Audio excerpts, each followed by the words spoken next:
बड़ा अपडेट दे रहा हूं, जरूरी नहीं है कि हर 10 मिनट में दूं, तो बड़े बड़े अपडेट कोशिश कर रहा हूं कि कम बोलूं, क्योंकि भाई गया गला मेरा, तो कम बोलूं और ज्यादा खबर दूं।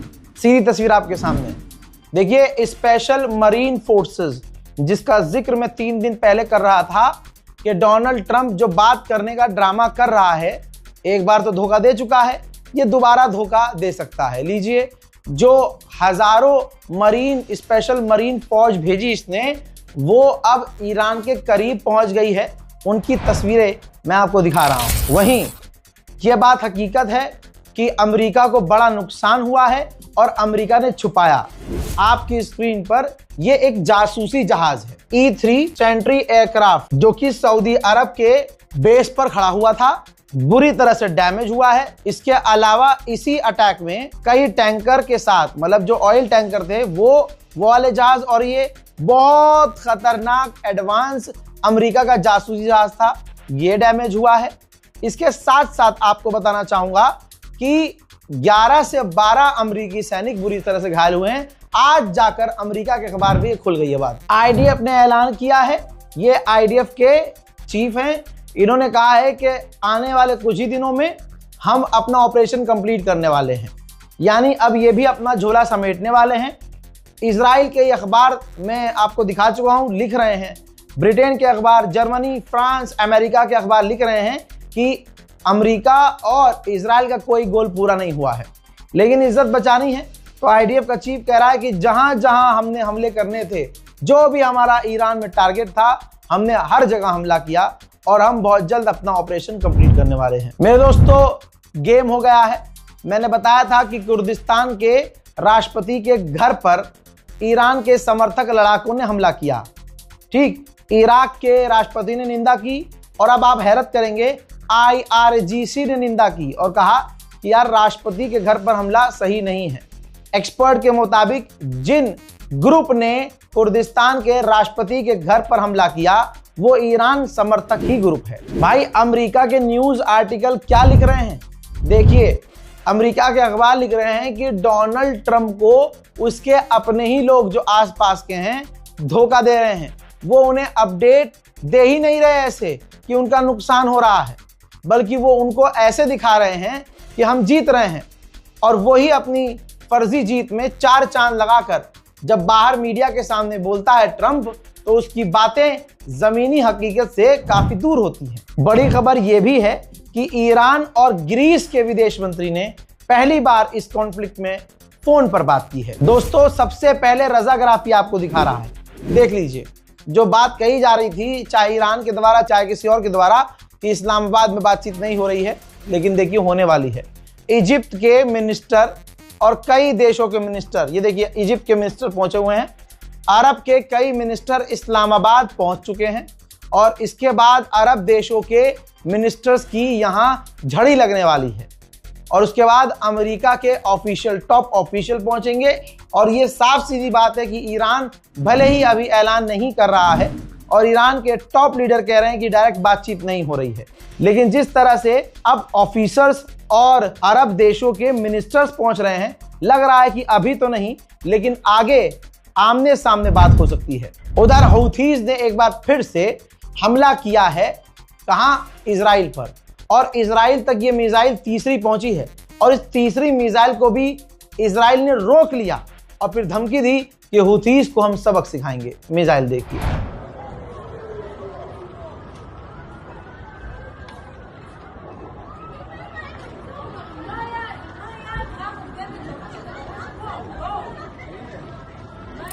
दोस्तों, इजराइल का बयान जो हमने 24 घंटे पहले दिखाया था, अब ईरान के जो पार्लियामेंट स्पीकर हैं, उन्होंने वही बात दोहराई है।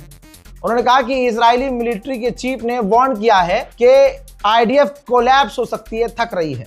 और वो लोग दोस्तों ये बता रहे हैं कि जब आईडीएफ ने कहा कि वो थक रहे हैं, तो बजाय जंग को खत्म करने के, वो जंग को बढ़ाने का काम कर रहे हैं। दूसरे ट्वीट में नीचे उन्होंने कह दिया कि अगर ईरान के साथ कुछ गलत किया गया तो ईरान बहुत खतरनाक रिटेलिएशन करेगा और जवाबी कार्रवाई करेगा। पाकिस्तान के डिफेंस मिनिस्टर ने भी चुटकी ली है, ये ट्वीट किया और कहा कि जंग का मकसद उनका बदल चुका है, अब वो लड़ाई वड़ाई वाली बातें खत्म करके अब सिर्फ स्ट्रेट ऑफ हॉर्मूज खुलवाना चाहते हैं। तो उनके पाकिस्तान के डिफेंस मिनिस्टर के ट्वीट को रीट्वीट किया है ईरान के पार्लियामेंट स्पीकर ने, और उन्होंने कहा कि they are playing 6D chess again, यानी वो सिर्फ खेल रहे हैं और कुछ नहीं है। ईरान ने प्रेस टीवी के जरिए सबूत दिया है, देख लीजिए, कि जो हमारा शाहिद 136 कॉपी करके अमेरिका ने लूकस ड्रोन बनाया है वो हम पर ही दाग रहा है, और उन्हें भी हमने मार गिराया है, जिसका मलबा ईरान का पत्रकार दिखा रहा है। कई सारे देशों को गलतफहमी है कि स्ट्रेट ऑफ हॉर्मूज में ईरान कमजोर है। हज़रात, एक ताज़ा ऑडियो आप सुनिए। स्ट्रेट ऑफ हॉर्मूज में IRGC खुली धमकी दे रही है कि अगर तुमने हमारी बात नहीं मानी तो तबाह कर दिए जाओगे। Serious warning, this is serious warning, this is serious warning. Hormuz Strait is closed and pass from that is forbidden. You are not allowed to pass from Hormuz Strait. You are ordered to go back to your departure immediately. Ordered to go back to your departure immediately. If you disobey, you will be destroyed. If you disobey, you will be destroyed.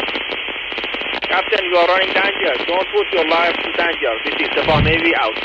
दूसरी तरफ बेखौफ ईरानी पूरी रात सड़कों पर आज भी प्रदर्शन कर रहे हैं।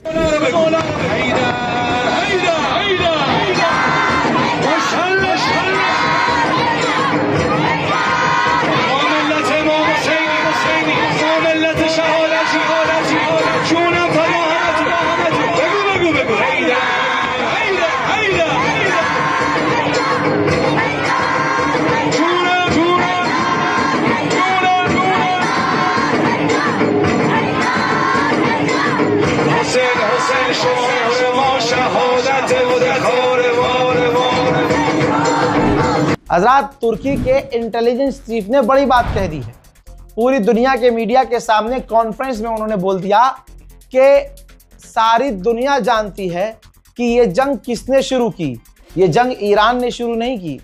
इजराइल पूरे इलाके में तबाही मचाना चाहता है और तबाही मचाकर कब्जा करना चाहता है। हाँ, ये गलत है कि गल्फ देशों पर ईरान हमला कर रहा है, हम उसको सपोर्ट नहीं करते, लेकिन ये देखना चाहिए कि ये जंग शुरू किसने की है। इजराइल पूरे इलाके पर तबाही मचाकर कब्जा करने की नियत रखता है, और जब भी बातचीत करने की ईरान से कोशिश की जाती है, सीजफायर की बात चलती है, तो इजराइल उस बातचीत को बिगाड़ने की कोशिश करता है। इसी जगह तुर्की के विदेश मंत्री ने कहा कि नेतन्याहू ने अपना सिर्फ करियर बचाने के लिए एक बड़ी सी जंग छेड़ दी। Once again, our region is the epicenter. The unlawful strikes against Iran pushed the region to the brink of a wider war, triggered by relentless Israeli escalation. We reject any scenario that drags regional states into a devastating conflict. Pakistani official ने बिल्कुल अलग बयान दिया। Pakistani official ने कहा कि Saudi अरब से जो डिफेंस डील की है हमने, वो हमारे लिए कोई फायदेमंद नहीं है। भाई, सऊदी अरब ने कहा था कि आप हमसे डिफेंस डील कीजिए, हमारी सुरक्षा कीजिए, हम आपके मुल्क में पैसा इन्वेस्ट करेंगे। अभी तक शुरू से अब तक सऊदी की तरफ से कोई भी इन्वेस्टमेंट नहीं हुई है। हमारा मकसद था सुरक्षा देना और पैसा हासिल करना।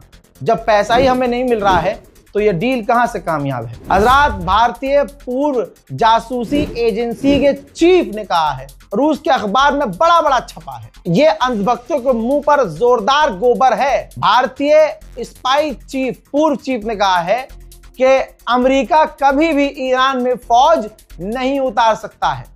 ये सारा खेल दिमाग का है और प्रेशर का है, और ईरान हर तरह से तैयार है।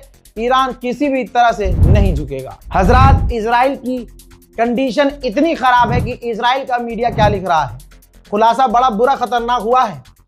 इजराइल के पास डिफेंस रॉकेट इतने खत्म हो चुके हैं, इतने कम पड़ रहे हैं कि अब वो उन एडवांस रॉकेटों को बचा रहा है। जो रॉकेट हैं, उन रॉकेटों से ईरान की मिसाइल नहीं रोक पा रहा है, लेकिन जो उसके पास अच्छी इंटरसेप्टर मिसाइल हैं, उनको वो आगे आने वाले बुरे समय के लिए बचा रहा है। समझ रहे हो, इतनी कमी हो रही है इजराइल को डिफेंस इंटरसेप्टर की। अब समझ में आ गया होगा कि ईरान की मिसाइलें दनादन तेल अवीव में क्यों गिर रही है। लगे हाथ एक और तस्वीर देखिए, एक बार फिर से ईरान ने मिसाइल दागी और तेल अवीव में गिरी।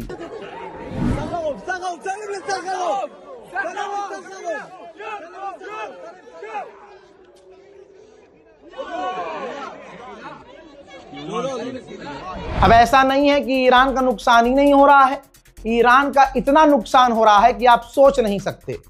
ईरान के ऊपर खतरनाक इजराइल ने बमबारी की, पहले बमबारी देखिए और उसके बाद तबाही देखिए।